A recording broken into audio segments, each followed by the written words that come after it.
Monsieur le Président, bonjour Léa, bonjour à tous. Bonjour Gilles. Merci de nous recevoir à l'Élysée, ici, dans la salle des fêtes. Monsieur le Président, vous aviez dit, en arrivant au pouvoir, que vous ne feriez plus d'interview du 14 juillet, que c'était terminé. Pourquoi avoir changé d'avis? Pourquoi vouloir parler aujourd'hui? Pourquoi renouer ainsi avec la tradition? Alors, renouer voudrait dire que ce serait à nouveau tous les 14 juillet, je ne sais pas vous le dire. Ce que je sais, c'est que ce 14 juillet est un peu particulier. Et nous l'avons vécu ce matin avec beaucoup d'émotion et de fierté.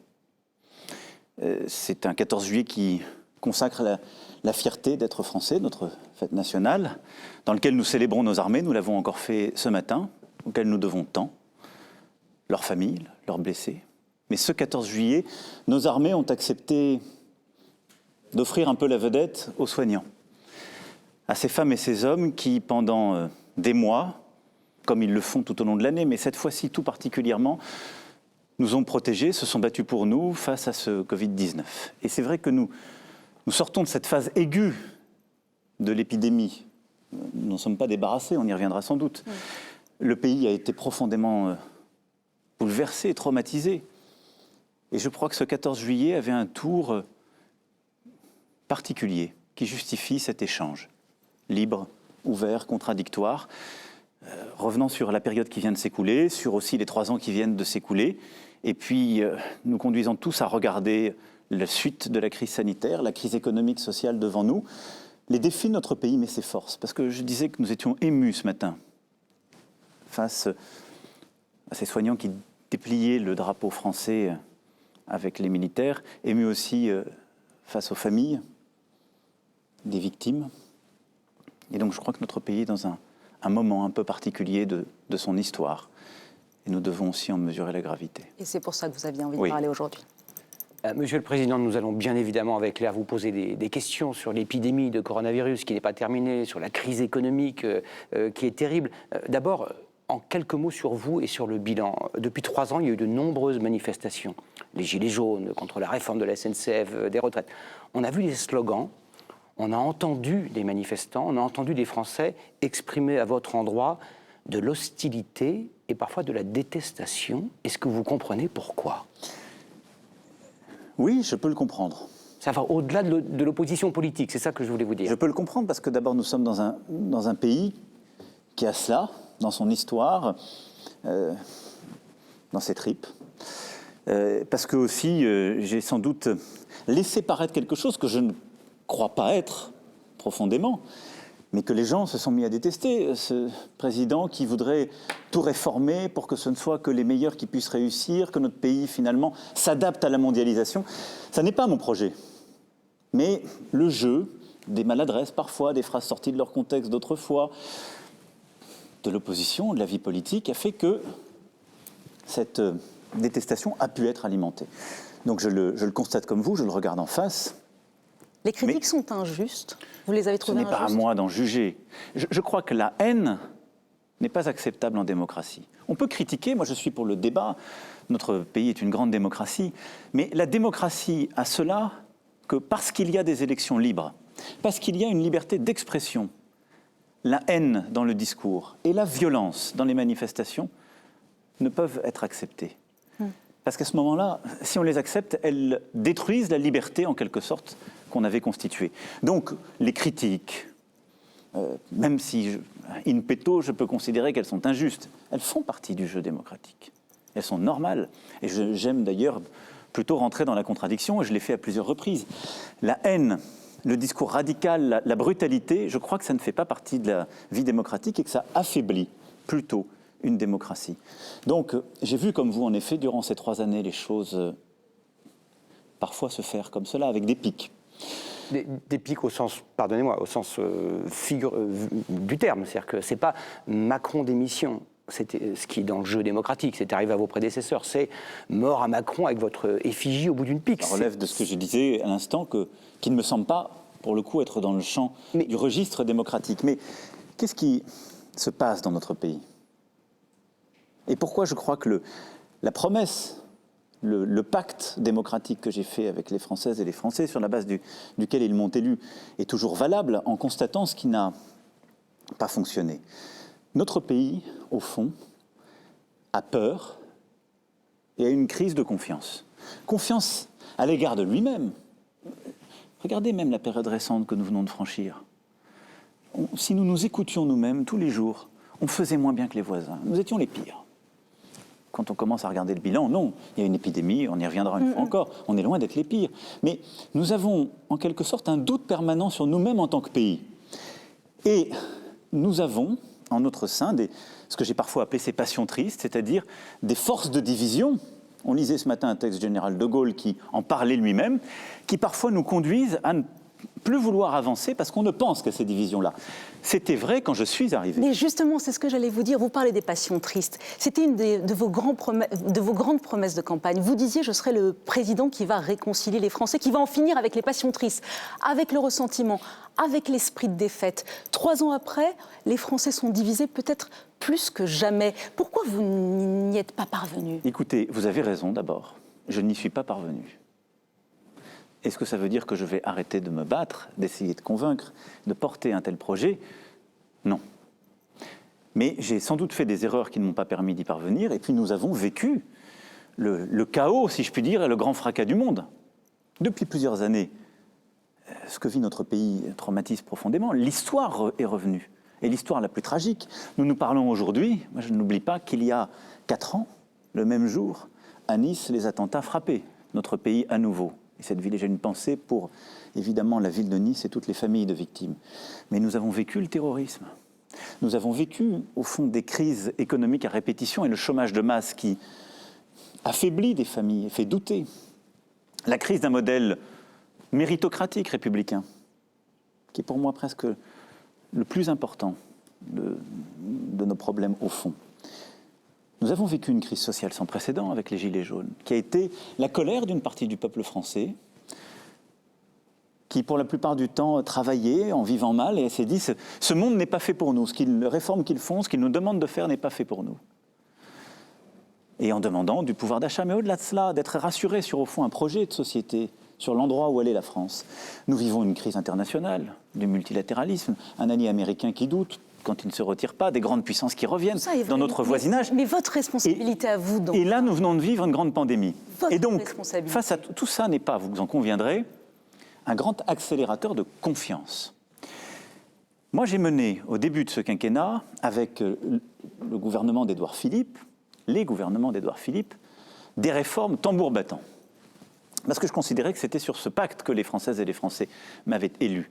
Moderniser le pays, avancer sur le marché du travail, la SNCF, la réforme des retraites, mais également l'école pour permettre justement de mieux éduquer, apprendre à nos enfants, en particulier en venant de milieux les plus modestes. Nous avons lancé une très grande réforme de la santé, avant même la crise. Mais j'ai donné le sentiment à nos concitoyens qu'au fond, je réformais pour eux ou malgré eux, comme pour adapter le pays à quelque chose qu'ils n'aimaient pas tellement et dont on n'était pas sûr de la destination, mais qui n'était pas juste. Qui n'était pas juste. Or, ce pourquoi je me suis engagé en politique, ce pourquoi j'ai voulu à un moment devenir président, ce pourquoi nous avons construit ce pacte, c'est pour rendre une France plus forte et plus indépendante. Et je crois que c'est par le travail, par l'économie, mais aussi par son modèle social. Et tout ça, on a contribué à le faire, mais peut-être en ne l'expliquant pas assez. Mais je le fais aussi pour que chacun retrouve la maîtrise de sa vie, de son destin, et qu'il y ait un chemin de justice. Et ça, je ne l'ai pas assez montré. Mais parce que nous n'avons pas produit assez de résultats, parce qu'on n'a pas été assez vite, je ne l'ai peut-être pas assez dit. Moi, c'est pour ça que je me suis engagé, pour que ce chemin qu'il y a dans la République, qui fait que, quel que soit son prénom, quelle que soit la famille d'où on est né, sa religion, sa couleur de peau, il y a un chemin qui permet d'arriver à l'excellence. Précisément, il y a quelques semaines, vous dites aux Français, sachons nous réinventer, moi le premier, moi oui. Emmanuel Macron le premier. Et comment avez-vous changé ? En quoi avez-vous changé ? Je suis en train de vous dire, d'abord, reconnaître le... Est-ce que ça veut dire que le cap de 2017 n'était pas le bon ? Changer veut dire changer. Ça veut dire que la méthode utilisée durant les 3 premières années du quinquennat a permis de faire des réformes inédites. On a fait des réformes, et je rends hommage là à Édouard Philippe et ses gouvernements, qu'on pensait impossibles. Elles ont été faites. Et elles étaient nécessaires parce qu'elles ont redonné aussi de la force au pays, qui lui a permis de traverser la crise actuelle. Elles lui ont donné de la crédibilité internationale. Nous sommes repassés sous la barre des 8% de chômage. Nous avons commencé à conjurer avant cette crise. Oui, mais la crise est extérieure. Oui, bien sûr. Mais je veux dire, les résultats sont là, ils sont le fruit d'un travail de toute la nation. On était en train de gagner la bataille contre le chômage de masse. On était en train de baisser les impôts, et on les a largement baissés en même temps qu'on réduisait les déficits courants. Et nous étions en train de moderniser le pays. Et donc tout ça est positif. Par contre, la confiance n'avait pas retrouvé le pays. Et là, vous avez raison. Et donc, quand je fais le constat de ce que j'ai réussi et je n'ai pas réussi, je suis obligé de faire ce constat. Parce que le moment que nous vivons est plus historique et plus profond.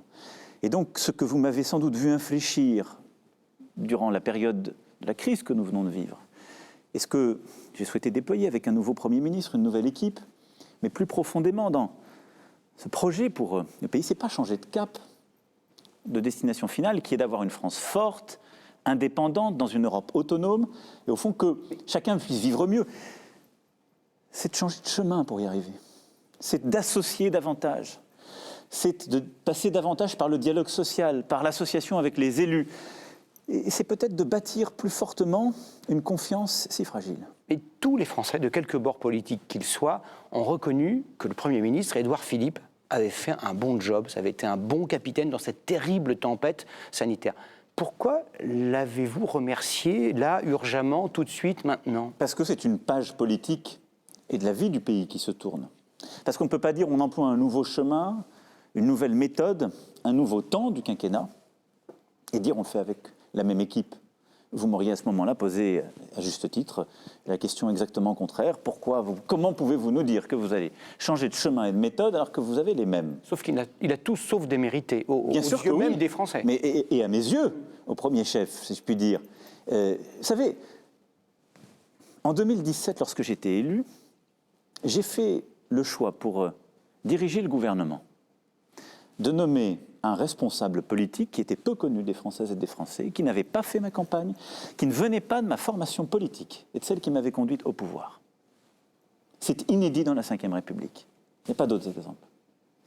Et pendant 3 années, à mes côtés, il a dirigé avec beaucoup de courage, de loyauté, de détermination, le gouvernement, pour agir et faire ce sur quoi je m'étais engagé vis-à-vis des Françaises et des Français. Et donc, changer de Premier ministre aujourd'hui ne signifie pas ne pas reconnaître tout ce travail qui a été fait, parce qu'il est important pour moi. J'ai fait, je crois que ça, les Françaises et les Français peuvent me le reconnaître, j'ai fait ce que j'avais dit que je ferais. Et souvent, au premier à-coup, on tourne Kazakh, on décide de faire un tournant, un virage ou autre. Je ne l'ai pas fait. J'ai expliqué, continué, complété, mais nous avons tenu ce cap, nous avons tenu ce chemin. Et il est légitime dans la vie démocratique, politique de notre pays, qu'après 3 années passées, quand on dit un nouveau chemin, on veut une nouvelle méthode, justement, on veut plus associer les gens, on décide d'avoir une nouvelle équipe. Vous dites une nouvelle équipe, un nouveau chemin. Mais finalement, quand on regarde, vous avez remplacé un haut fonctionnaire de droite, énarque, par un haut fonctionnaire de droite, énarque, à peu près du même âge. Franchement, où est la différence entre mis à part l'accent du Sud-Ouest, si vous me permettez, où est la différence? En quoi Jean Castex incarne-t-il mieux votre nouveau chemin qu'Édouard Philippe? D'abord, je le disais, mon projet pour la France, ce à quoi je crois vraiment, c'est ce chemin, cette capacité de choisir sa vie et de se libérer des cases où on nous met. Donc j'ai le droit de ne pas être d'accord avec les cases dans lesquelles vous mettez et Édouard Philippe et Jean Castex. Ils ne sont pas énarques, ils ne sont pas de droite. Ça n'est pas une tare, ça reste une école de la République et on passe des concours pour l'obtenir, mais ils ne sont pas non plus que cela. Ils ont des histoires différentes. Ce qui est vrai, c'est que Jean Castex, et c'est pour ça que j'ai choisi, je l'ai vu faire durant le confinement. Nous avons choisi pour diriger cette mission, pour préparer l'après 11 mai, donc j'ai vu sa méthode, je l'ai regardée pendant plusieurs semaines, agir, procéder. C'est un élu de terrain, pas d'une grande ville, non. Une ville de taille plus réduite, Prades, depuis plusieurs années. C'est quelqu'un qui a une culture du dialogue social et qui a, pendant plusieurs années, dans des fonctions d'administration, y compris sur le terrain, on y reviendra peut-être, mais ça m'importe beaucoup, comme à Paris, s'est battu pour accompagner notre pays et qui connaissait très bien ce qu'est la vie des élus locaux, de nos collectivités, notre proximité dont on a besoin, les partenaires sociaux, la santé et les arcanes, si je puis dire, de notre modèle social. Et donc, tout ça, et son style, sa personnalité, parce que derrière, il y a la patte humaine, si je puis dire, m'ont conduit à dire, il peut être celui qui va diriger cette nouvelle équipe gouvernementale en étant justement plus à l'écoute, en associant davantage les élus de terrain pour la relance dans laquelle nous devons entrer, en bâtissant des solutions pour lutter contre le chômage, pour relancer notre économie, pour défendre notre modèle social avec les partenaires sociaux. Et c'est pour toutes ces raisons. Est-ce que vous êtes d'accord pour constater que ce gouvernement, ni un jugement ni une tare, comme vous le disiez, est un gouvernement de droite et que votre nouveau chemin tourne vers la droite? Je suis radicalement en désaccord. J'ai le droit. D'abord parce que je crois au dépassement politique.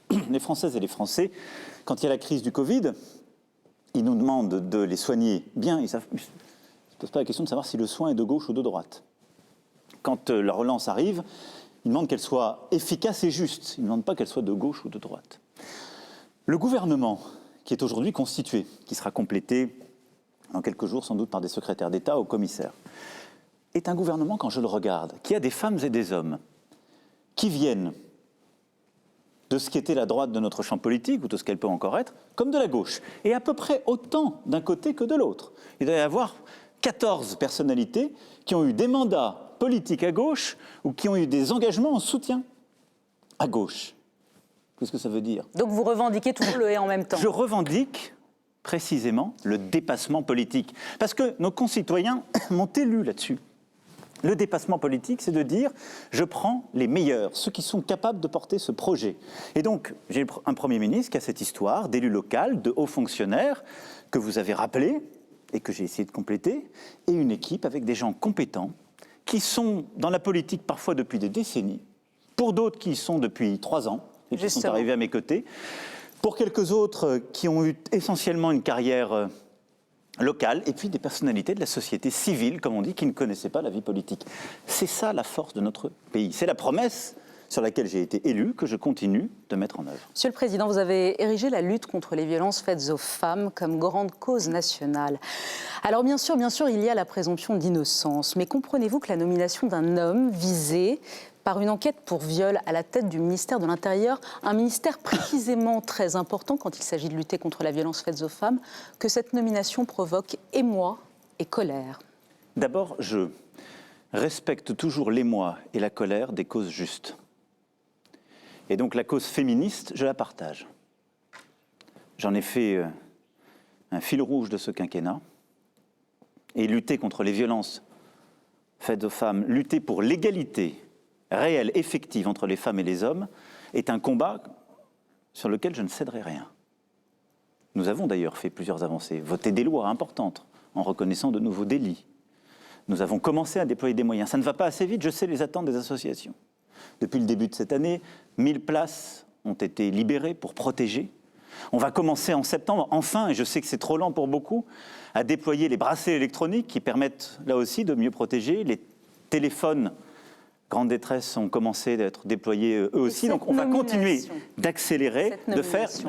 Je parle déjà du fond, parce que mon combat de chaque jour, et ce sur lequel je veux qu'on soit au rendez-vous de l'exigence des associations, c'est d'avoir encore plus de places d'hébergement, c'est de déployer plus vite ces bracelets, c'est d'avoir le 39-19, 24 heures sur 24, 7 jours sur 7. Donc ça, nous serons au rendez-vous des faits. Ensuite, vous avez un responsable politique qui a fait l'objet d'une accusation grave. Gérald Darmanin. Le ministre de l'Intérieur, Gérald Darmanin. Grave. Il y a de cela plusieurs années, puisque c'était au début de ce quinquennat, sur des faits qui remontent à beaucoup plus loin. Il y a, comme vous l'avez dit, la présomption d'innocence. Sous votre contrôle, cette affaire a déjà a fait l'objet de plusieurs enquêtes à plusieurs reprises, et à chaque fois, a ou été classée ou a donné lieu à une absence de suite. Oui, mais là, il y a les deux plus grandes juridictions. Pour des raisons de forme qui revient. La Cour de cassation et la Cour d'appel. Il ne m'appartient pas. Non, mais je dis juste quels sont les faits. Oui. Il ne m'appartient pas d'en juger. Je sais des choses très simples. Aussi vrai que je crois à la force des causes justes, je pense qu'aucune cause n'est défendue justement si on le fait en bafouant les principes fondamentaux de notre démocratie. Et je le dis pour un ministre, comme je le dirais pour quelques citoyens que ce soit. Je suis aussi de là où je me place le garant de cette présomption d'innocence. Et je le dis dans les rapports aussi que notre vie démocratique pourrait avoir avec notre vie judiciaire.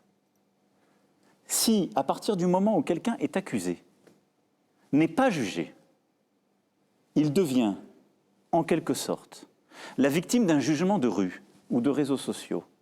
Parce qu'il y a une émotion, et je peux comprendre cette émotion parce que je partage la cause.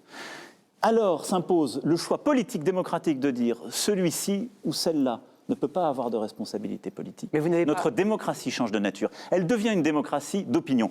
Moi, vous savez, pour la France, je veux le meilleur de notre pays. Je ne veux pas le pire des sociétés anglo-saxonnes. Mais dans le cas de M. Darmanin, vous n'avez pas hésité une seconde avant de le nommer à Mais ce j'ai eu une poste-là. discussion avec lui, parce que c'est un responsable politique qui est intelligent, engagé, qui a été aussi blessé par ces attaques. Donc il y a aussi une relation de confiance, d'homme à homme, si je puis dire. Le président de la République, un ministre nommé sur la réalité de ces faits et leur suite.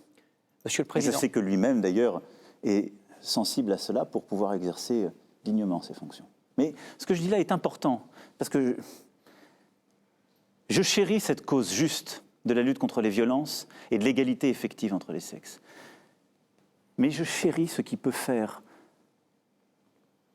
de notre démocratie une démocratie plus forte encore, celle de ne pas céder à l'émotion constante. Monsieur le Président, la France sort d'une épreuve terrible. L'épidémie, le confinement, certains évoquent déjà une deuxième vague. Est-ce que vous avez des informations venues des experts, des épidémiologistes, des EHPAD, des hôpitaux? Est-ce que ces informations que vous avez sont préoccupantes ou pas? D'abord, toutes les informations dont je dispose, vous les avez aussi. Elles sont partagées. Et depuis le premier jour, c'est d'ailleurs ce à quoi nous nous sommes astreints, c'est une transparence quotidienne, au moins quotidienne, pour dire où nous en sommes et comment les choses évoluent. Nous sommes sortis du premier pic qui nous a conduit à ce confinement, à cette décision si difficile, avec évidemment ces décès que nous avons eu à vivre. Plus de 30 000 de nos concitoyens sont aujourd'hui décédés de ce virus. Et un combat âpre mené par nos soignants, mais avec eux aussi les élus, les fonctionnaires de l'État, ce que j'ai appelé ces premières, ces deuxième et troisième lignes. Tout le pays s'est mobilisé et nous avons des résultats puisqu'on a réussi à endiguer le virus et retrouver presque une vie normale. Et je le dis parce que ça, c'est la nation tout entière qui a réussi. Et regardez certains autres pays, ça n'était pas une évidence et ça n'est pas donné. Et donc les Françaises et les Français peuvent être fiers d'eux. C'est Ensuite, vrai, mais là, aujourd'hui, oui. nous avons des incertitudes.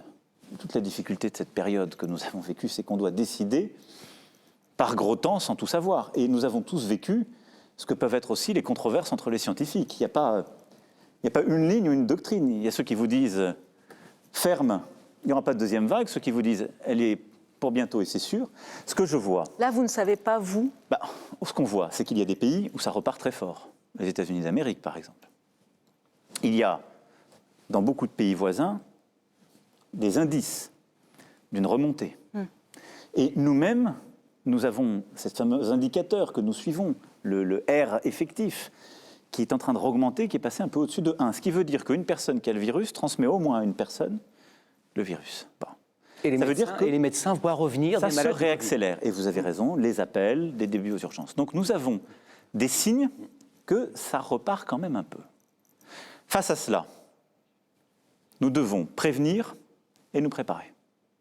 Prévenir, qu'est-ce que c'est? Nous avons appris pendant cette période, et nous avons appris comment se transmettait ce virus, mieux qu'au début. La meilleure prévention, ce sont ce qu'on appelle les gestes barrières contre le virus. Les masques, se tenir à distance et le gel hydroalcoolique. Et donc, il faut continuer d'appliquer ces gestes barrières. Là-dessus, on voit des faiblesses, donc j'ai demandé à ce qu'on passe une étape au gouvernement.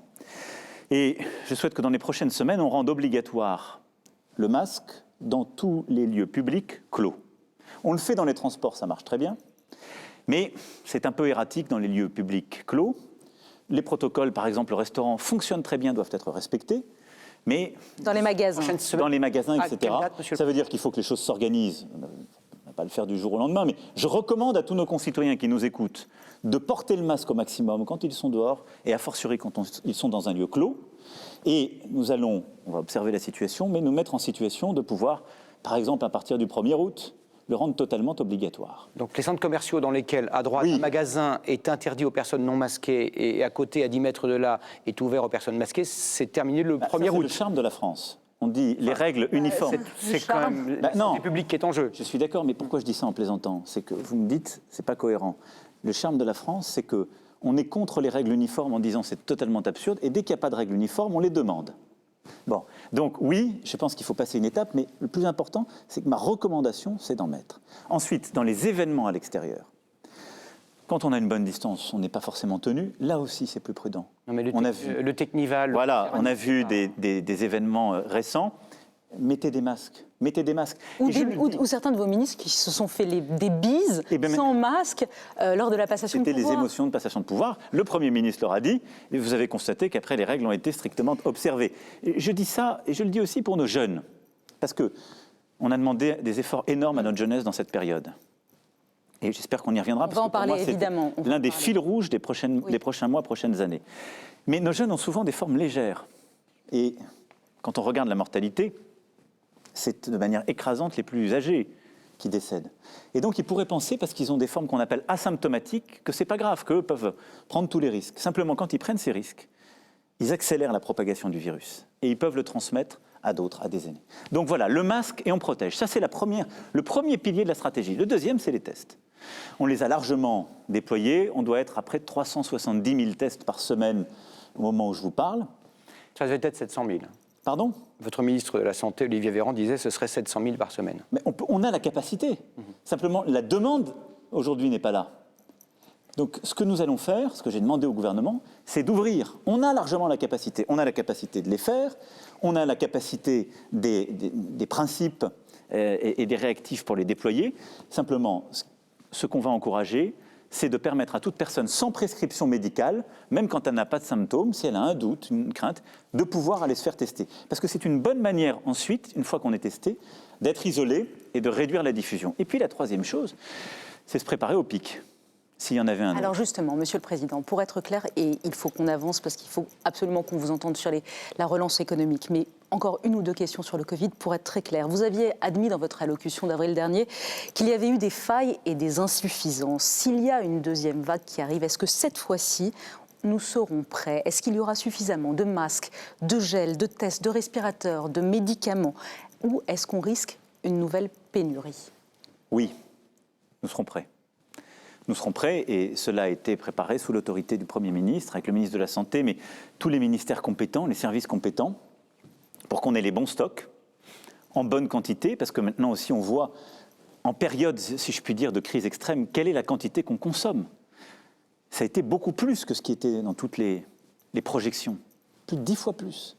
Et donc maintenant on sait ce qu'on consomme, de masques, de respirateurs, en effet de curares, de médicaments, et nous avons à la fois les stocks et les approvisionnements qui sont sécurisés. Et nous avons l'organisation au plus près du terrain qui permettrait de faire face à une recrudescence si elle était là. Donc plus d'erreurs. En tout cas, tout ce que nous avons appris, tout ce que nous avons projeté, modélisé, nous a permis de nous organiser. Question qui intéresse tous les Français. S'il y a reconfinement, ce qui n'est pas une hypothèse d'école, est-ce que ce sera un reconfinement global, 67 millions de Français, un reconfinement par canton, par ville? On a vu plusieurs quartiers de Lisbonne, on a vu Melbourne, 5 millions d'habitants. Est-ce que ce serait comme ça ou est-ce que ce serait par exemple un confinement des personnes dont vous disiez qu'elles étaient les plus fragiles, les plus de 70 ans, on les isole, quitte à les déprimer et à les déprécier? Alors, qu'est-ce que vous allez faire? On a pris la mesure la plus radicale, la plus dure, qui était le confinement. C'est aussi la plus basique, si je puis dire, avec des tas de conséquences. Vous l'avez rappelé en creux. Sur les autres maladies, avec des gens qui ne sont pas allés se faire soigner, sur le plan psychologique et psychiatrique, avec beaucoup de gens qui ont souffert, sur le plan des injustices sociales, parce qu'être confiné dans une maison où on a un jardin, c'est pas pareil qu'être confiné dans un appartement à plusieurs. Être confiné dans une maison où il n'y a pas Internet, c'est pas pareil qu'être connecté en permanence. Et donc le confinement était un révélateur d'inégalité. Je ne veux pas de cela à nouveau pour le pays. Et donc, nous sommes en train de tout faire pour éviter une nouvelle vague et pour avoir une approche différenciée si elle apparaissait. Les masques, les tests, et ensuite, si une nouvelle vague arrivait, d'isoler le plus localement possible et donc le plus vite possible. C'est pour ça qu'il faut tester. Mais on peut réisoler la Mayenne, je dis la Mayenne parce qu'il y a eu cette... Ce sont les autorités de santé qui savent quelle est la bonne maille, mais rappelez-vous, c'est ce que nous avons fait au début de la crise. aux Contamines dans l'Oise, nous avons su isoler, au niveau parfois d'une ville, de quelques écoles, parce qu'on savait remonter sur les personnes qui étaient contaminées, celles et ceux qui les avaient approchées. Et donc c'est ça ce que nous referons s'il y avait à nouveau une accélération. La clé, c'est d'être en vigilance partout dans le pays. Et je le dis pour tous nos concitoyens, nous sommes les acteurs de la lutte contre le virus. Si on ne veut pas de deuxième vague, ça dépend de nous. Nous protéger, nous tester, nous organiser. Le 1er septembre, rentrée des classes, est-ce que vous savez aujourd'hui, 14 juillet, comment ça va se passer? Est-ce que les 12 millions d'élèves de la maternelle à la terminale feront une rentrée des classes normale? Alors, elle sera la plus normale possible. Il y a une circulaire qui est sortie il y a quelques jours, qui a été préparée par le ministre. Et donc, nous sommes mis en capacité de pouvoir accueillir tous les élèves avec la bonne organisation. Nous avons beaucoup appris. L'école, nos enseignants ont beaucoup appris aussi. Et je veux saluer leur engagement et leur travail durant cette période. On a développé un enseignement en ligne. On a développé une nouvelle manière d'apprendre aux élèves. Là, on a un défi. Durant l'été à la rentrée, il va falloir aller chercher les enfants qui ont le plus souffert du confinement. Ce qu'on appelle parfois les décrocheurs. J'aime pas tellement ce terme. On va appeler ça les accrocheurs, parce qu'on aura besoin de leur vitalité, de leur force, et on devra les aider. Et donc, le ministre prépare une rentrée où les enseignants seront à la fois bien protégés, où on aura la bonne organisation, avec, si des pics revenaient, la possibilité de s'adapter. Mais je peux dire aujourd'hui aux familles que nous nous sommes mis en situation d'avoir une rentrée des classes quasi normale, de continuer à vivre avec le virus s'il reste à ce niveau-là. Évidemment, s'il y avait une accélération pendant le mois d'août, on sera amené à revoir cette rentrée. Ce n'est pas ce que je souhaite. Si on fait bien les choses, nous aurons une rentrée des classes un peu différente, encore plus exigeante, parce qu'il nous faudra rattraper les mois passés. Monsieur le Président, si vous étiez testé positif au coronavirus, si vous aviez des symptômes, est-ce que vous prendriez de la chloroquine? Non. Non. Non. Vous l'avez dit au professeur Raoult quand vous l'avez vu? Non, parce que d'abord, je ne... Alors, vous l'avez dit que vous ne croyiez pas à sa méthode? Il se trouve que sur des pathologies que j'ai parfois, autre chose, il m'arrive de m'automédiquer. Parce que si mon épouse m'entend, j'allais dire je ne m'automédique pas, elle vous dirait que j'ai menti. Mais en l'espèce, vu notre degré de connaissance, de ce que j'ai compris quand même de la science, c'est qu'il n'y avait pas de traitement stabilisé. Donc s'il n'y a pas de traitement, je ne vais pas en prendre. Donc je me remettrai aux médecins qui me suivent, qui je crois suivraient l'évolution pour voir comment on accompagne les jours les plus décisifs pour éviter que ça ne dégénère. Mais non, vous savez, nous sommes le pays des Lumières. Dans le pays des Lumières, moi je crois à la rationalité, et donc à la rationalité scientifique. Le professeur Raoult, puisque vous l'évoquez, est un grand scientifique. J'ai été le voir pour me rendre compte. Et donc il était normal, légitime de mon point de vue, qu'il participe du débat scientifique. Mais ce n'est pas au président de la République ou à un politique de trancher un débat scientifique avec des critères politiques. Ça n'est pas plus à un homme scientifique, quand bien même il devient une personnalité publique, d'acter des croyances scientifiques. La science a ses processus de vérification et c'est comme ça qu'on se porte le mieux, je crois. Donc pas de chloroquine. Pas de chloroquine, on a compris. Peut-être que dans quelques mois, on verra que c'était le bon traitement, mais aujourd'hui, personne n'a prouvé que c'était le bon. Pas de chloroquine et pas d'automédication. Dernière question rapidement. Si Sanofi, entreprise française, trouvait le vaccin demain, dans 6 mois, est-ce que vous garantissez que la France serait le premier pays servi? La France sera servie parmi les premiers pays. C'est-à-dire que, oui, parce que Sanofi s'est mise, comme nous l'avons fait d'ailleurs avec tous les groupes. Je ne vais pas faire avec les groupes français ce que je ne veux pas que les autres fassent avec leurs propres groupes. Aujourd'hui, plusieurs groupes pharmaceutiques recherchent des vaccins. Sanofi, dont le siège est en France, grand groupe européen. Mais vous avez des groupes qui sont britanniques, d'autres allemands, d'autres américains ou canadiens. Ce qui est absurde, c'est de dire on va faire du nationalisme sanitaire. Si c'est mon entreprise qui trouve, les vaccins iront d'abord chez moi. Ce qu'on a construit, la France en a pris l'initiative, avec l'Organisation mondiale de la santé, c'est de dire qui que ce soit qui trouve un vaccin, on se met en situation d'organiser sa production partout dans nos pays. Pour nous, tout de suite, mais aussi pour les pays en voie de développement ou les pays les plus pauvres. Parce que imaginez une seule seconde qu'on trouve un vaccin qui fonctionne, que nous on sait le diffuser 15 jours, 3 semaines après parce qu'on le produit très vite, et qu'on a un pic en Afrique, en Amérique du Sud, vous me direz, est-ce que vous savez le produire pour ces pays aussi? C'est ce qu'on a appelé l'accès mondial au vaccin. Et donc Sanofi rentre dans ce programme. Donc Sanofi, il y a eu beaucoup de polémiques, est rentré dans un programme américain. Mais en parallèle, nous avons engagé Sanofi dans une discussion avec la France et avec l'Europe pour sécuriser la production des médicaments sur le sol européen pour les Européens en même temps, là aussi, mais également pour sécuriser les principes actifs. Parce que quand on trouve un vaccin, on oublie, nous l'avons appris dans cette période, qu'il y a des choses qui sont parfois de peu de valeur, des principes actifs, certains ingrédients, qui ne sont pas produits chez nous.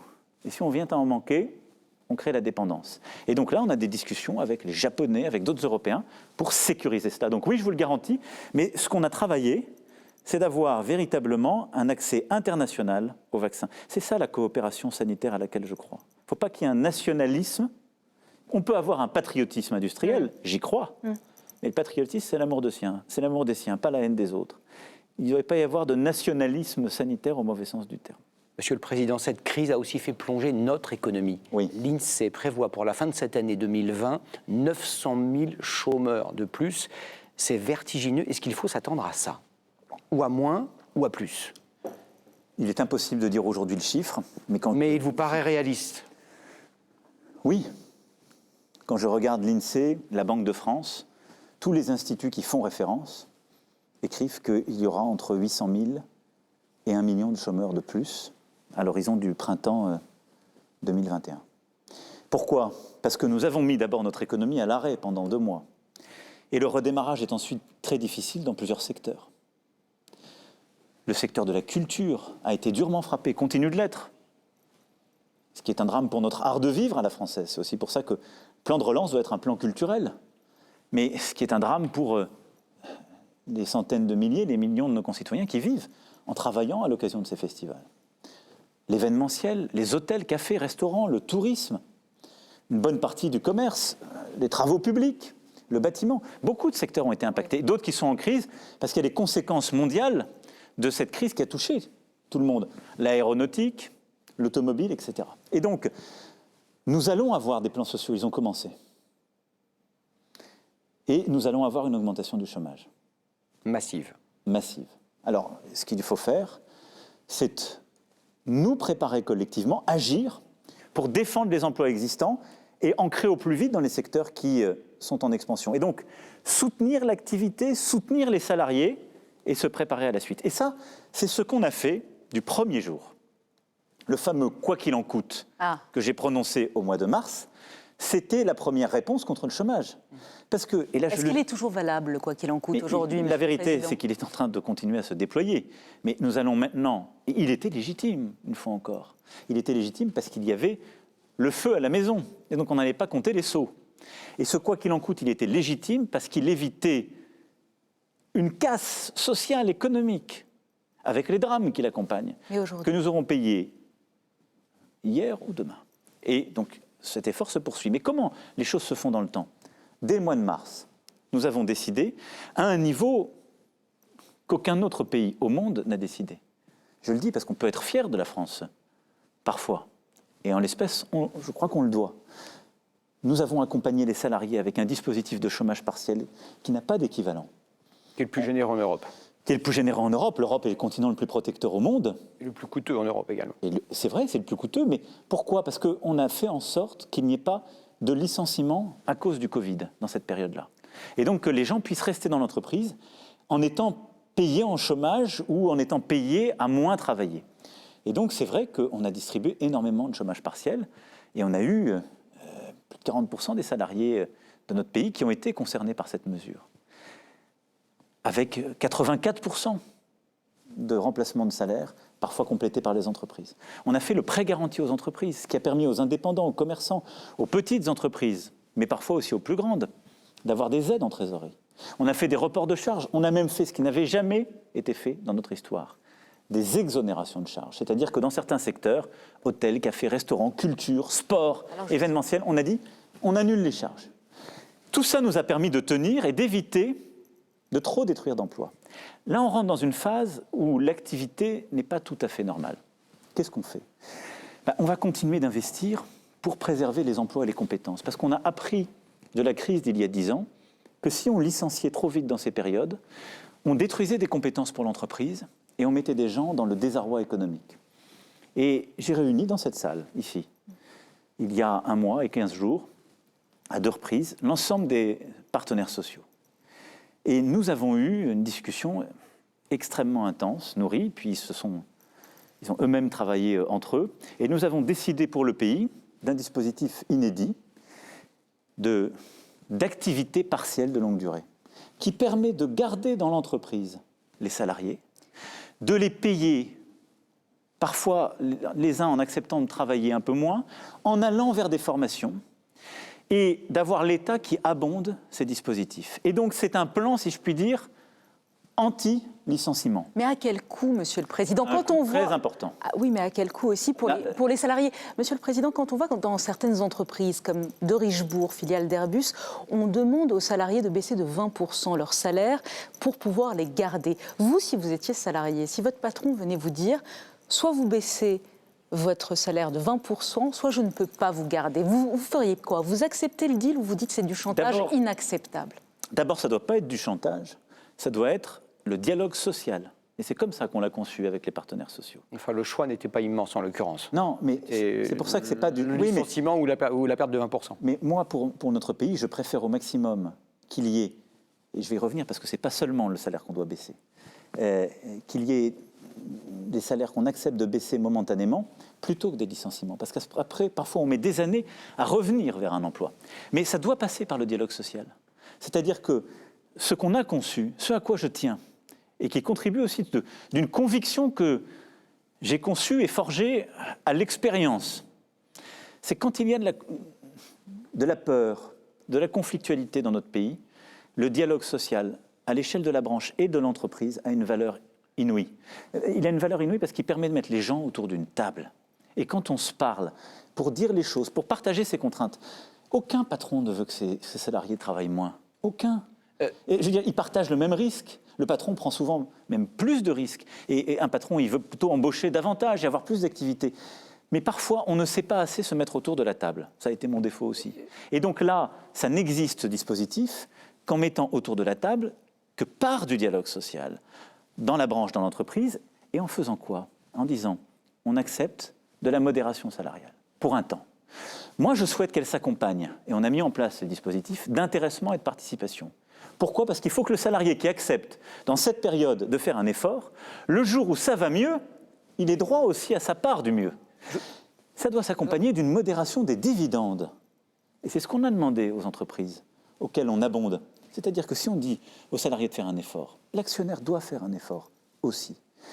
Et nous allons faire un effort avec l'argent public. Vous savez, on va mettre sur ce dispositif 30 milliards d'euros pour compléter parfois les salaires, pour financer des formations, pour permettre là, soit d'être le jour d'après un salarié mieux formé, mieux qualifié, qui gagnera mieux sa vie, soit d'aller vers des secteurs d'activité où il y a des opportunités. Parce qu'on sait que certains secteurs vont détruire de l'emploi. Et donc il faut qu'on utilise cette période, y compris d'activité partielle, pour former, pour permettre aux salariés d'acquérir des compétences sans être au chômage, pour aller vers des secteurs qui vont créer de l'emploi. La rénovation thermique des bâtiments, la filière hydrogène. Attendez, on y vient. On y vient, mais je veux qu'on parle des jeunes. Vous avez raison. Non, vous avez raison, parce dans les que semaines qui vont venir, il y a 700 000 jeunes du CAP, BEP jusqu'au Bac+5 qui vont arriver sur le marché du travail, sans compter les autres jeunes de 18 à 23 ans qui sont aujourd'hui, pour un grand nombre, au chômage. Qu'est-ce que vous allez faire pour que les entreprises les embauchent? Est-ce que vous allez baisser les charges? Est-ce que vous allez faire des emplois avec zéro charge sociale? Est-ce que vous allez donner des primes à ces entreprises? Alors, vous avez raison, notre jeunesse, ça doit être la priorité de cette relance. Je dis la priorité, parce que c'est à notre jeunesse qu'on a demandé le plus gros effort. Ne pas sortir, ne pas aller faire la fête, ne pas pouvoir passer ses examens, parfois devoir renoncer à sa première embauche. Et elle vit dans l'angoisse qu'on connaît tous à cet âge-là, qui est un âge de transition. Qu'est-ce qu'on a déjà fait? De dire on ne doit pas perdre la bataille de l'apprentissage, de l'alternance, de tous les contrats professionnalisants. C'est une des grandes victoires des 3 premières années. Dans notre pays, on disait toujours il faut faire de l'apprentissage, etc. On n'y arrivait pas. On a simplifié les règles, simplifié les financements. C'était en train de décoller. Et donc là, on a mis sur la table un dispositif où on paye massivement la première année. Vous allez au-delà? là, on va au-delà de tout ce qui avait été fait jusqu'alors. Et donc, on accompagne les entreprises jusqu'à 250 salariés sans aucune condition. Et au-dessus des 250 salariés, on leur dit « faites votre 5% d'apprentis ». C'est-à-dire, et là je le dis en responsabilité, parce qu'on a tous une responsabilité dans ces moments. Quand je vois des entreprises, des grandes entreprises, qui préfèrent prendre des stagiaires et de la précarité, plutôt que signer un contrat pro ou signer avec un alternant, c'est irresponsable. Et vous leur dites quoi? Mais on leur dit, et on se bat. Et donc, mais vous allez les on les contraindre incite. par la loi? Alors, il faut faire très attention en cette matière, parce qu'avec des bonnes intentions, on finit avec le pire. Si on les contraint par la loi, on va les suivre, on va les inciter, on va, là aussi par le dialogue et la construction, Si on leur dire ça suffit les stagiaires. D'abord, on vous dit, oui, regardez, non, mais on suit les choses quand on les dit. Et j'ai demandé au ministère du Travail de se focaliser sur ce dispositif. Mais je ne vais pas vous dire, on va passer une loi pour interdire les stages, parce que les stages ont aussi leur mérite. Mais je dis, là, il y a un effet de bord. Et donc, l'apprentissage, les contrats professionnalisants, une aide inédite pour qu'on ait des embauches en cette première année. Ensuite, nous allons avoir un dispositif exceptionnel d'exonération des charges pour les jeunes, en particulier pour les faibles qualifications ou les emplois jusqu'à 1,6 SMIC. Exceptionnel parce qu'il durera 1 à 2 ans, on va l'évaluer, mais il faut qu'il y ait cet élément d'accélération. Et surtout, on va créer des mécanismes nouveaux. 300 000 projets et contrats d'insertion qui permettent d'aller chercher les jeunes qui sont parfois les plus loin de l'emploi, qui n'ont pas réussi à trouver l'entreprise qui leur signe leur contrat d'apprentissage ou leur alternance. Et donc cela, on va aller chercher avec des contrats d'insertion, on en crée 300 000. On va créer un formidable accélérateur sur le service civique qui fonctionne, dont nous avons vu la qualité. On a 140 000 à peu près contrats dans le service civique aujourd'hui. Nous allons en créer 100 000 dans les 6 mois qui viennent. 100 000. Donc presque un doublement, là aussi parce que c'est une solution qu'on donne aux jeunes. Et enfin, on va permettre à des jeunes qui devaient rentrer sur le marché du travail de peut-être compléter leur formation, d'avoir un semestre ou une année d'études en plus. Et donc on va ouvrir 200 000 places dans des formations qualifiantes supérieures pour permettre à un jeune qui a absolument aucune issue, aucune perspective d'embauche, de poursuivre un peu ses études. Monsieur le Président, avec un accompagnement social. Monsieur le Président, encore beaucoup de questions. On a connu en décembre et en janvier la grève sans doute la plus longue qu'ait connue la France depuis 100 ans contre votre réforme des retraites. Aujourd'hui, tous les syndicats, de la CGT au MEDEF, vous disent surtout ne nous remettez pas la réforme des retraites sur la table, c'est pas le moment, c'est pas le moment. Pourquoi vous obstinez-vous à faire absolument cette réforme des retraites là, tout de suite, alors que nous sommes dans une crise économique majeure? Je ne m'obstine pas à la faire là tout de suite, je vous rassure. Ah, vous la faites pas? Non. Alors, vous voyez tout de suite, vous transformez, vous. Elle ne peut pas se faire comme elle était emmanchée avant la crise du Covid. Est-ce que c'est une bonne idée de l'abandonner totalement? Je ne crois pas. L'amender, oui. La remettre à la discussion, à la concertation. Et pourquoi? D'abord parce qu'il y a 2 choses dans cette réforme. Il y a la réforme du système universel par points. Je pense que cette réforme est juste. Et elle est faite pour celles et ceux qu'on a appelés les premiers de corvée. Les femmes et les hommes qui ont été en première ligne, caissières, livreurs, métiers modestes, souvent avec du temps partiel subi. Cette réforme des retraites, ils en sont les grands gagnants. Et parce que je vous rappelle que dans cette réforme, il y a aussi la meilleure prise en compte de leur période d'activité. Et il y a également une avancée sociale inédite, qui est la retraite à 1 000 € pour tout le monde, le minimum contributif à 1 000 €. Si on a contribué toute sa vie. Minimum contributif, c'est-à-dire pas le dispositif, qui est le minimum vieillesse non contributif. Et donc, ce sont des avancées sociales pour ces personnes. Et c'est vrai que dans la réforme du système par points, on revenait sur des avantages qui avaient été acquis dans le temps par d'autres régimes, par exemple les régimes spéciaux. Je crois que cette réforme est juste. Il faut peut-être lui donner un peu plus de temps, mieux la concerter, on doit la remettre sur l'ouvrage. Et à côté de ça, il y avait l'aspect financier de la réforme. J'ai été élu à un moment donné où le comité d'orientation des retraites disait « il n'y a pas de problème de financement ». J'ai moi-même assumé devant les Français de dire « il n'y aura pas de mesure d'âge parce qu'il n'y a pas de problème de financement ». 6 mois après mon élection, le même comité a commencé à dire « il y a un problème de financement ». Et ce problème s'est aggravé. Et ce qu'il est plus grave, il va falloir leur demander maintenant. Là, il est gravissime. Et donc, 30 milliards. On est passé de 4 milliards à 30 milliards. Donc, vous voyez bien que nous avons devant nous 2 devoirs. Je le dis parce que c'est pas dans la main du gouvernement. La retraite, c'est le patrimoine de ceux qui n'en ont pas. Dire on fait comme s'il n'y avait pas de problème, c'est dire je sacrifie le patrimoine de ceux qui n'en ont pas. C'est de dire je prends le risque de ne pas pouvoir payer la retraite demain. Donc, nous devons regarder notre système de retraite en face comme l'ensemble de ce que nous sommes en train de faire. Et comment vous le financez? Et donc, l'âge pivot, c'est fini. en méthode. L'âge pivot d'Édouard Philippe. On va c'est fini. justement faire de la méthode. Donc augmenter le nombre de trimestres, travailler. J'ai déjà montré mon ouverture sur tous ces sujets. Votre préférence? Mon ouverture, je dis juste, c'est pas au président de la République d'asséner un 14 juillet ce que va être la réforme des retraites. Non, vous pouvez avoir une préférence. Je suis en train de vous expliquer que la réforme universelle est une réforme juste et bonne et que nous ne ferons pas l'économie d'une réforme de notre système de retraite pour qu'il soit viable. Et donc, le Premier ministre... Non, mais on va le faire avec méthode. C'est au gouvernement de le procéder. Le Premier ministre, Jean Castex, va réunir en fin de semaine, vendredi, l'ensemble des partenaires sociaux pour tout mettre sur la table. Tout. Ce qu'on fait pour la santé, ce qu'on fait pour la dépendance, nous sommes en train de créer un nouveau risque, avec un financement, là aussi, où jusqu'à présent, tout le monde avait toujours reculé. C'est-à-dire dire, on va financer le grand âge. Il faut qu'on explique les uns les autres comment on le finance. La retraite, le travail. Et donc, mettre tous les sujets sur la table et donner, entre le gouvernement et les partenaires sociaux, un calendrier partagé. Mais je vais être clair, la priorité de cet été, de la rentrée prochaine, c'est l'emploi. C'est la lutte pour que nos jeunes puissent avoir ou une formation ou un emploi et que personne ne soit sans solution. C'est la bataille pour préserver tous les emplois que nous pouvons préserver et pour créer tous les nouveaux emplois possibles. Donc si vous n'arrivez pas à vous mettre d'accord sur la réforme des retraites avec les partenaires sociaux, vous dites on attend? Non, je dis ce que le Premier ministre va devoir faire avec les membres de son gouvernement compétent et les partenaires sociaux, c'est de définir le calendrier pertinent qui permet d'être lucide. Nous savons tous ce qu'il en est de la réalité. Enfin, c'est quelque part entre eux. C'est ni maintenant, ni les calendes grecques. C'est quelque part. J'aime bien cet esprit de synthèse. C'est ça. À un moment, et dans un processus, chacun s'engagera. Il faudra y passer. Vous étant président, c'est ça que je veux dire. Ce n'est pas pour le successeur de votre successeur. Oui, c'est ça. C'est-à-dire, est-ce qu'à la fin de votre quinquennat, vous la faites, cette réforme des retraites? Il est évident que de toute façon, dans les années qui viennent, et je ne veux pas mettre une référence politique là-dessus, mais dans les années qui viennent, il faudra procéder à une réforme des retraites. Je suis favorable à une réforme d'ampleur qui rend en plus le système plus juste, mais c'est évident. Et on mentirait à nos concitoyens à dire qu'on peut en faire l'économie. Monsieur le Président, tout l'argent que vous avez mis sur la table, vous venez de le préciser, pour amortir le choc économique de l'épidémie, il va falloir le trouver.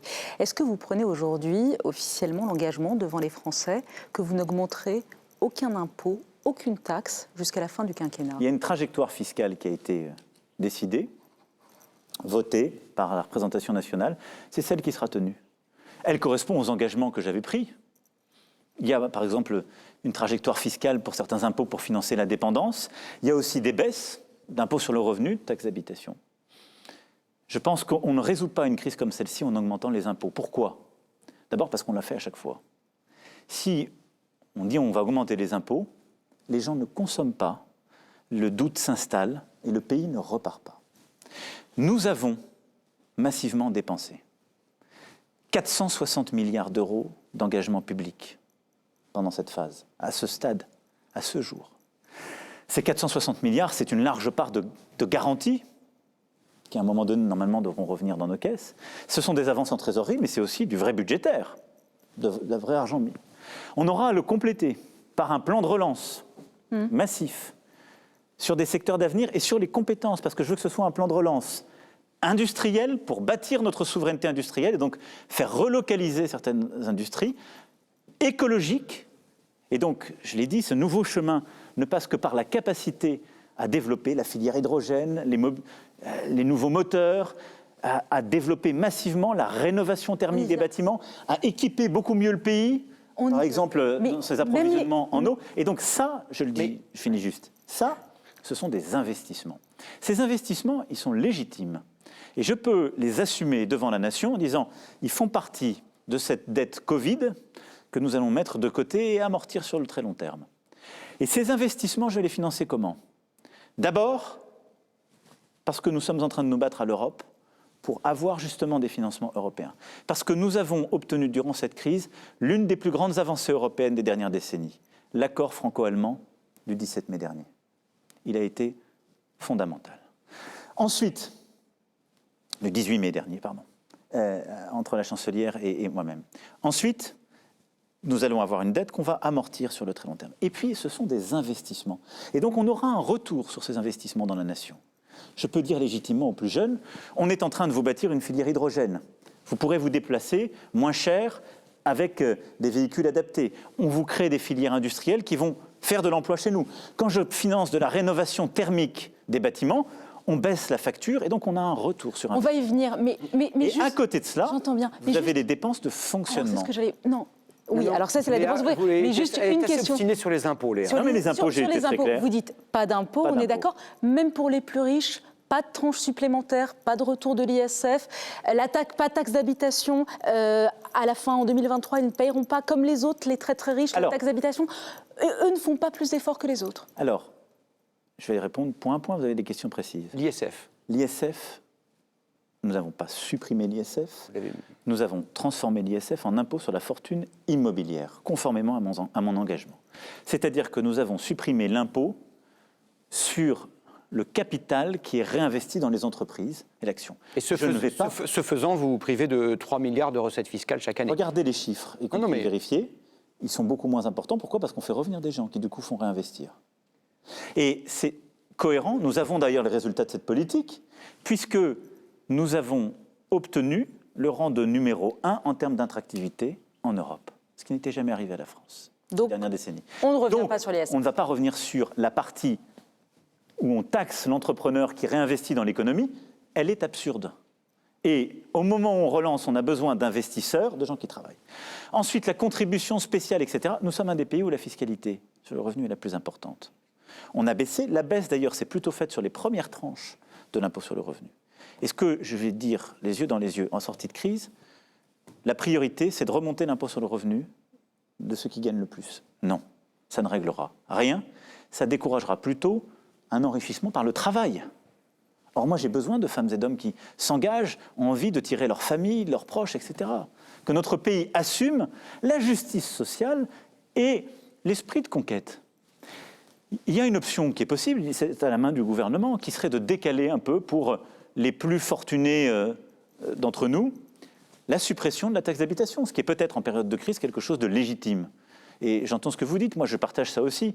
L'esprit de justice, sans envoyer un signal désastreux, pourrait être de dire ceux qui payent aujourd'hui la taxe d'habitation pour laquelle elle n'avait pas encore baissé, on peut peut-être prendre un peu plus d'années pour le faire, parce qu'on est à un moment exceptionnel, parce que c'est assez légitime et que c'est au fond du bon sens. Voilà.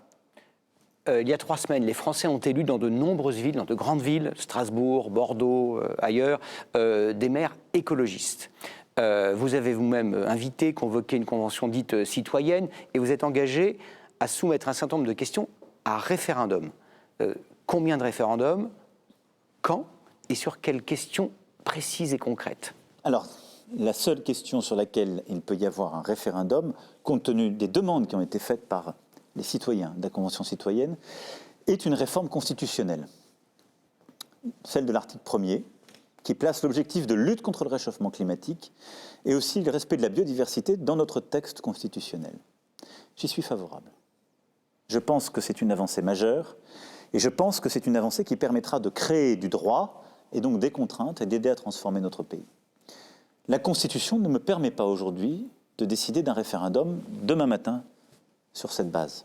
Il faut d'abord qu'il y ait un vote par l'Assemblée, puis le Sénat, dans des termes conformes, et selon les termes de notre Constitution, à ce moment-là, il peut y avoir ou un congrès ou un référendum. Ce sera quand ? Et donc, ça dépend du cheminement, mais le plus vite possible. Le plus vite possible, à la fin de cette année où Je souhaite en tout cas l'engager dans les meilleurs délais.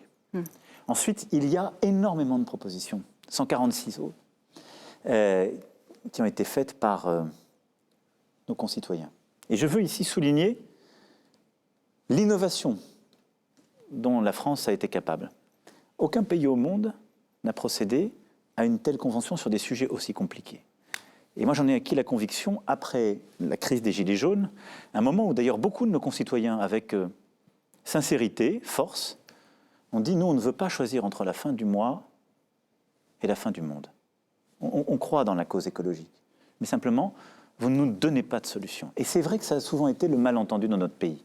On a en quelque sorte stigmatisé une partie de nos concitoyens, on a culpabilisé une partie de nos concitoyens, par exemple quand ils étaient agriculteurs, quand ils utilisaient des véhicules diesel, quand ils avaient tel ou tel mode de vie, en disant ça c'est pas bon pour le climat.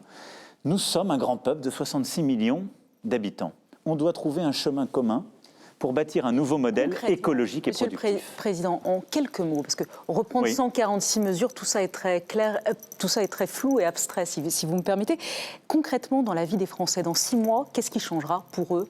Qu'est-ce qui sera plus écologique dans leur vie, dans leurs maisons, dans leurs bâtiments, dans leurs écoles ? Comment on verra les choses et à quelle échéance ? On va déployer massivement, on a commencé à le mettre en œuvre en début de cette année, une prime pour rénover son logement.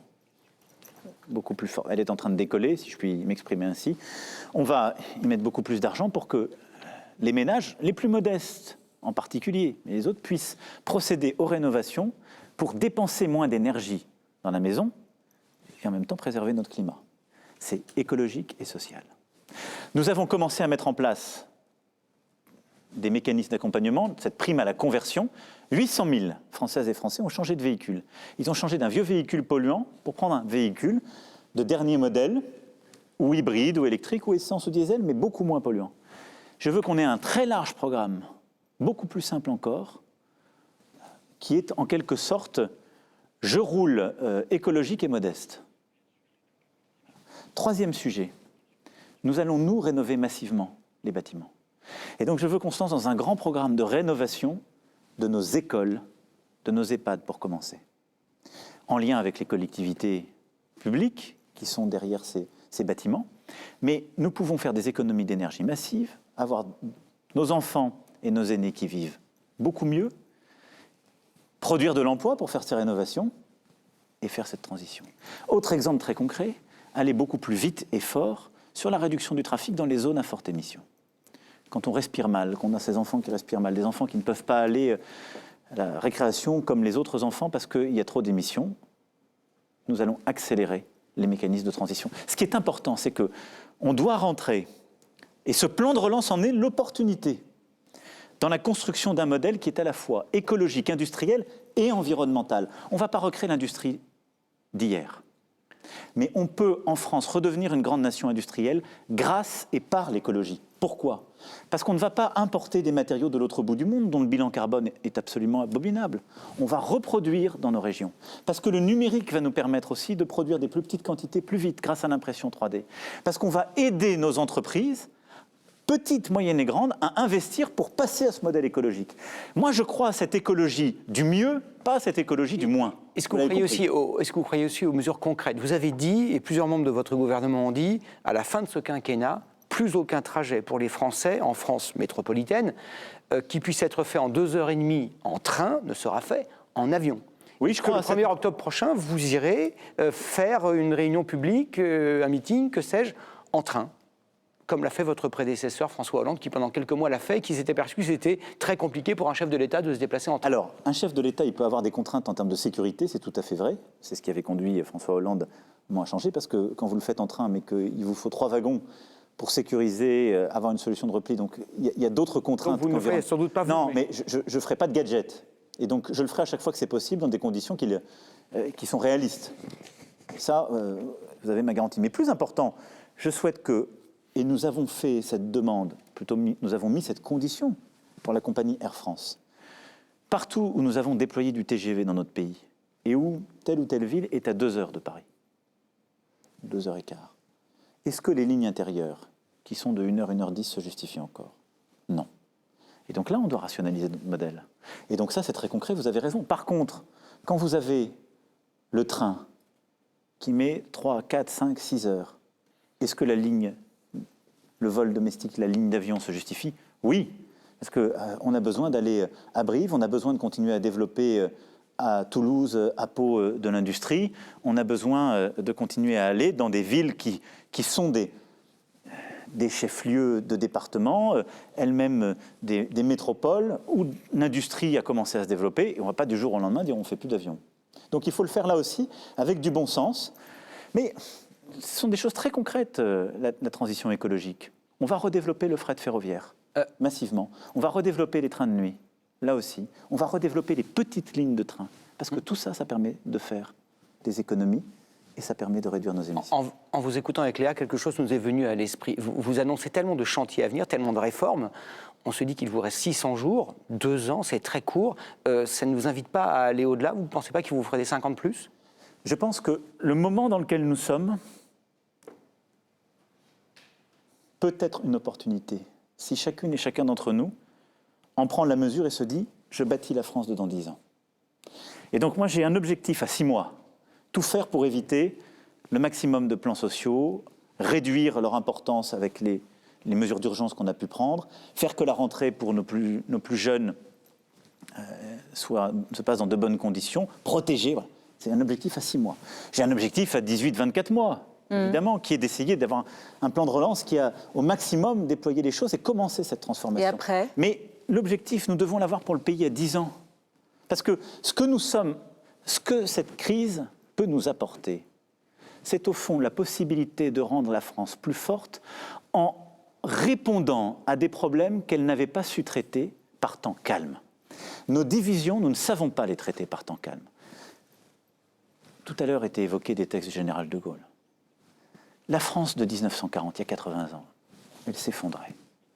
Elle s'effondrait parce qu'elle avait vécu, elle sortait d'une décennie où elle n'avait pas su régler beaucoup de ses problèmes. Elle s'était divisée, elle avait été de politique en politique, elle n'avait pas su regarder le temps long. Elle a résisté, elle s'est relevée, avec l'aide de ses alliés, de l'Europe. Et ensuite, en quelques années, nous sommes redevenus une grande puissance internationale. Nous nous sommes dotés de l'arme nucléaire. Nous nous sommes dotés de l'énergie nucléaire. Nous avons rebâti notre pays. En quelques années, nous en tirons encore aujourd'hui des bénéfices. Oui. Ce que nous n'avons pas su faire durant ces 30 dernières années, et j'en prends ma part, parce qu'on était dans les divisions, parce qu'on était peut-être dans les politiques qui souvent étaient trop lentes, dont on ne percevait pas les résultats, parce que nous vivons une crise inédite, parce qu'on mobilise des financements inédits, parce qu'on a une Europe qui est en train de changer, parce que nous, on met, avec ce plan de relance, en plus de cet argent déjà mis, au moins 100 milliards d'euros pour faire la relance industrielle, écologique, locale, culturelle et éducative. Je suis convaincu qu'on peut bâtir un pays différent d'ici à 10 ans. Et quand je dis ça, quel est mon objectif? De revenir à ce qu'on disait au début de notre entretien. La seule possibilité de répondre aux peurs de nos concitoyens, c'est de leur donner un monde à voir. C'est de dire quand vous êtes agriculteur, non, vous n'êtes pas foutu. Non, vous n'êtes pas l'ennemi du bien-être animal et de l'agriculture, de l'alimentation saine. C'est pas vrai. D'abord, notre alimentation est saine et la France est dans l'excellence du modèle agricole. Mais oui, en vous aidant, en investissant, on va bâtir une souveraineté agricole qui n'existe pas. Aujourd'hui, j'importe la plupart de mes protéines. Je peux les produire en France. Monsieur le Président, dans Europe. les 10 prochaines années, ça veut dire avec vous dans les 10 prochaines années? Il y a des choses sur lesquelles le peuple français est souverain et c'est bien ainsi. Mais on a le droit de voir loin et grand, y compris quand il ne reste que 600 jours. C'est ce que j'ai demandé au gouvernement, c'est ce que je m'applique à moi-même. Vous êtes candidat à un deuxième mandat? Vous avez songé à être candidat? Je sais que les intempestive. Non, mais elle se pose. Une autre chose. chose. Pas prématurée. Nous sommes de l'autre côté du versant du quinquennat. Une autre chose. Vous avez raison de me rappeler que j'ai passé l'hémistiche et que je suis sur une pente descendante. Pas descendante. De l'autre quinquennat. Côté. Mon devoir, là où je suis, c'est de ne pas faire de calcul. C'est de se dire notre pays, parce qu'il y a cette crise, peut sortir plus fort. Mais votre décision, vous la prendrez quand? Est-ce que vous vous êtes donné... Quand je vous le dirai. Oui, d'accord. Mais est-ce que vous avez un calendrier? Pourquoi voudriez-vous que je décide aujourd'hui de m'enfermer dans un autre calendrier que le calendrier démocratique? Vous parlez de vous projeter sur 10 ans, Monsieur le Président. Est-ce que vous n'avez pas l'impression que la Ve République est à bout de souffle? Vous aviez pensé la changer, vous aviez pensé faire une réforme constitutionnelle, vous ne l'avez pas faite. Est-ce que ce ne serait pas le moment... été empêché, comme... Peut-être pour un deuxième mandat, de faire une réforme constitutionnelle, de peut-être revenir au septennat, peut-être faire la proportionnelle, tout ce que vous aviez promis que vous n'avez pas fait. Je ne m'étais jamais engagé sur le septennat. La proportionnelle est en effet un de mes engagements.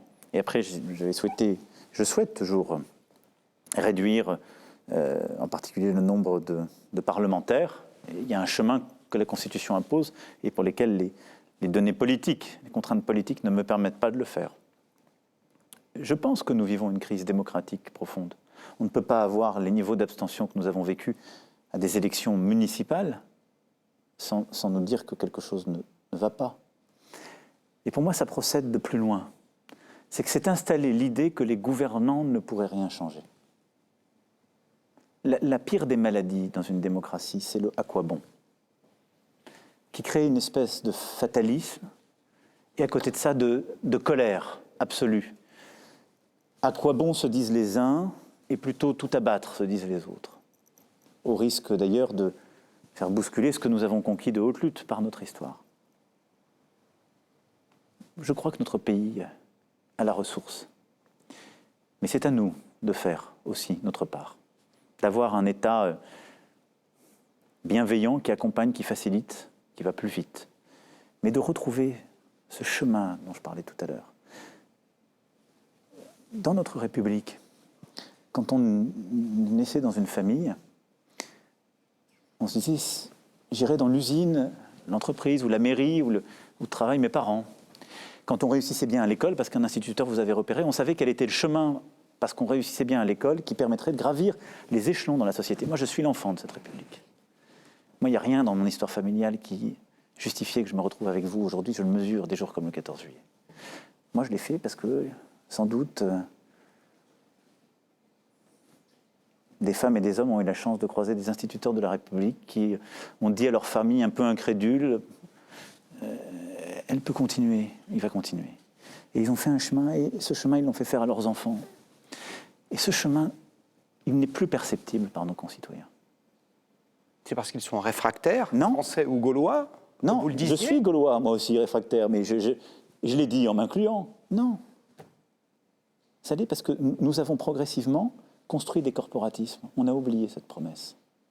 Et ça aussi, parce qu'aujourd'hui, oui, mais ça. Vous aviez dit mon ennemi, c'est l'assignation à résidence. Vous vouliez casser ça. Mais je veux encore. Vous y êtes parvenu? Et je continue. Je pense qu'on a fait des choses très fortes. L'obligation scolaire à 3 ans est une décision très forte. On n'avait pas changé l'obligation. Mais aujourd'hui, vous trouvez que c'est l'égalité des chances, quelle que soit votre je vais y venir.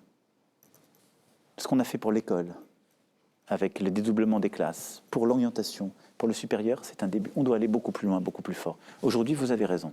Il y a encore de la discrimination dans notre pays. Il y en a pour les diplômes, et il y en a pour l'accès à la haute fonction publique, trop. Pour la couleur, il y en a pour la couleur de peau. Et il y en a pour la représentation. Le défenseur des droits dit... Il y en a pour les contrôles. Si vous semblez être noir ou arabe, dit le défenseur des droits, vous avez 20 fois plus de chances d'être contrôlé au faciès. C'est un fait. Vous avez beaucoup moins de chances. Il ne vous est pas imputable. Non, mais donc mais ce chemin, quand on parle de la défiance démocratique qu'il y a dans notre pays, c'est ça.